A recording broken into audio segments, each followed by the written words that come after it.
कक्षा चौथी की हिंदी की पाठ्य पुस्तक है झिलमिल।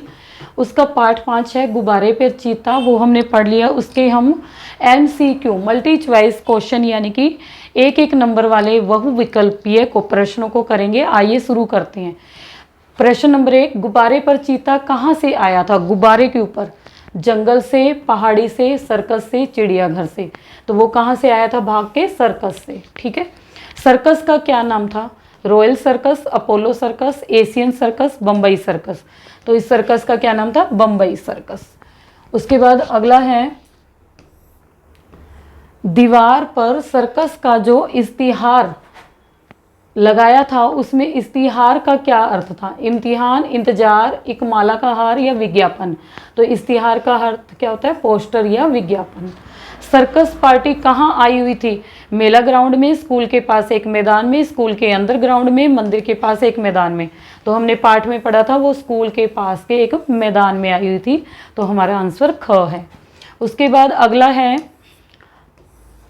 जहां सर्कस पार्टी आई हुई थी तो लड़कों को वहां जाने से किसने रोका था? माता पिता ने, हेडमास्टर ने, अध्यापक ने, दूसरे लड़कों ने।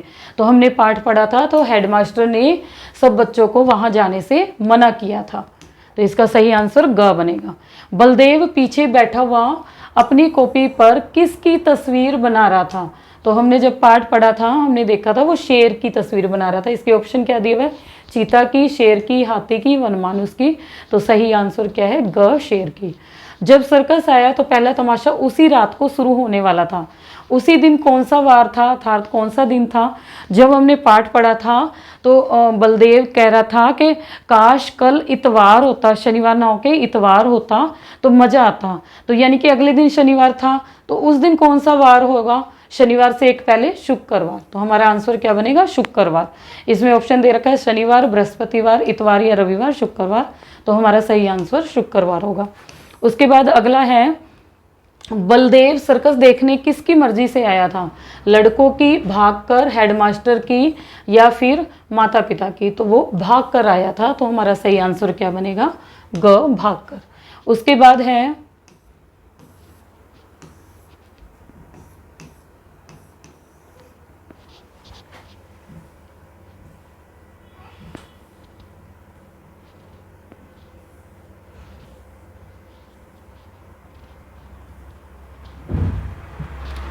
बलदेव जब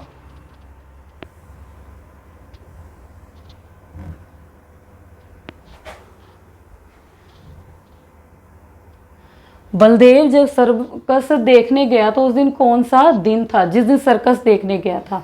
तो शुक्रवार को बात हो रही थी तो वो अगले दिन क्या था? शनिवार। तो वो किस दिन गया था? शनिवार को गया था। तो हमारा आंसर क्या है? शनिवार।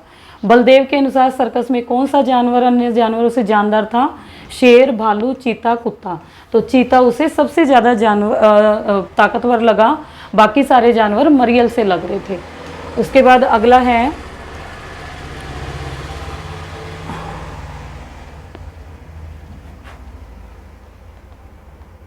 देखना हम इशारा। सर्कस में किस जानवर की एक टांग नहीं थी, अर्थात कम थी, यानी वह 3 टांगों से चल रहा था? तो हमने पाठ में पढ़ा था शेर या कुत्ता या भालू या चीता? कुत्ते की एक टांग कम थी। उसके बाद है, पैर कटा कुत्ता मतलब उसका एक पैर कटा हुआ था। इसी प्रकार दुम कटे कुत्ते का क्या मतलब है? दुम का होता है पूंछ, पूंछ कटे हुए कुत्ते का। दो मुंह का कुत्ता, दोनों कान कटा हुआ कुत्ता या पूंछ कटा हुआ कुत्ता या फिर क्या था? नाक कटा हुआ कुत्ता। तो इसका सही आंसर क्या है? ग, पूंछ कटा हुआ कुत्ता। उसके बाद अगला है, सर्कस देखने के लिए एक टिकट कितने रुपए की मिल रही थी? जब हमने पाठ पढ़ा था तो हमने देखा था 10 रुपये की टिकट मिल रही थी। तो हमारा आंसर क्या है? 10 रुपये। गुब्बारे से आसमान की सैर कितने रुपए में करवा रहा था? 10 रुपये में, 4 रुपये में, 5 रुपये में, 2 रुपये में। तो उसकी टिकट कितने की थी? 4 रुपये की थी। उसके बाद अगला है, बलदेव अचानक शोर सुनकर चौंक पड़ा। उसने पीछे फिरकर देखा तो मारे डर के उसके दिल कांप उठा। उसके पीछे कौन आ रहा था? शेर आ रहा था, भालू, चीता, हाथी। तो सही आंसर क्या है? चीता, जो कि पिंजरा तोड़कर या निकलकर भाग आया था। उसके बाद आगे है, बलदेव के साथ गुब्बारे पर कौन चढ़ा था? उसका दोस्त मोहन, चीता, गुब्बारे वाला या 3 टांग का कुत्ता। तो हमने पाठ में पढ़ा था, उसमें चीता चढ़ा हुआ था। अगला है, गुब्बारे पर चढ़े हुए में से कौन पहले नीचे आया? बलदेव आया या गुब्बारा आया या चीता या गुब्बारे वाला? तो गुब्बारे वाला तो पहले ही छूटा हुआ था, तो कौन आया था? चीता, गिर गया था। उसके बाद है, गुब्बारा नीचे कैसे आया? गुब्बारा फूट गया, बलदेव ने गुब्बारे का मुंह खोल दिया, रस्सी के सहारे, या हवा बंद हो गई थी? तो किसके सहारे आया था? बलदेव ने गुब्बारे का मुंह खोल दिया गया था, ये हमारा सही आंसर है। बलदेव जिस गुब्बारे से उतरा था तो वह कहाँ उतरा? सर्कस में उतरा, दरिया में, स्कूल के ग्राउंड में, घंटाघर पे? तो वो दरिया में उतरा था जहाँ पानी था थोड़ा।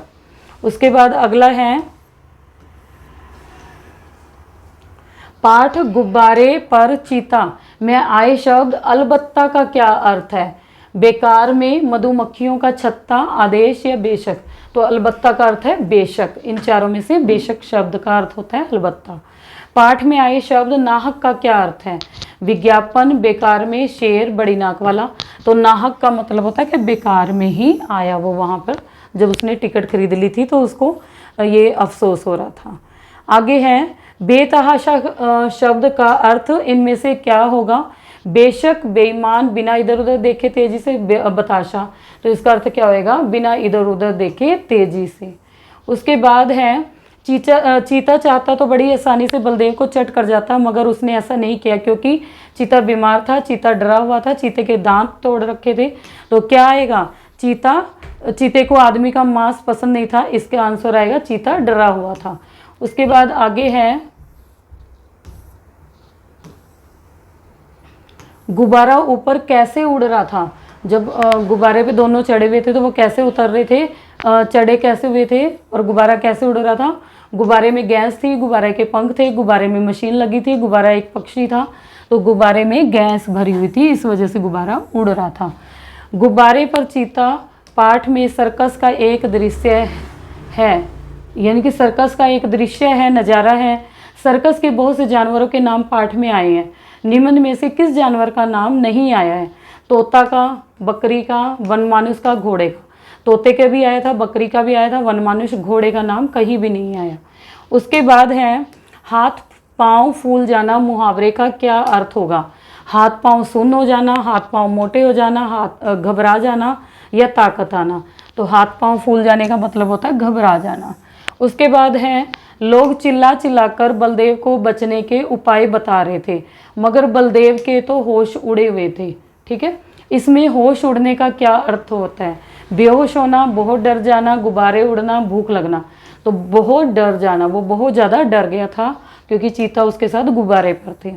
उसके बाद है, जैसे किसी ने इसका खून चूस लिया हो, इस पंक्ति में खून चूस लेने की बात कही गई है। किसका खून चूस लेने की बात कही गई है? शेर की, बाघ की, चीते की, कुत्ते की? तो किसके बात की गई है? खून चूस लिया। जो बाघ देखा था ना, उसको ऐसे लग रहा था क्या ये सुंदरवन का बाघ है, इसका तो ऐसे लगता है खून चूस लिया। तो आंसर हमारा क्या होगा? बाघ। धन्यवाद।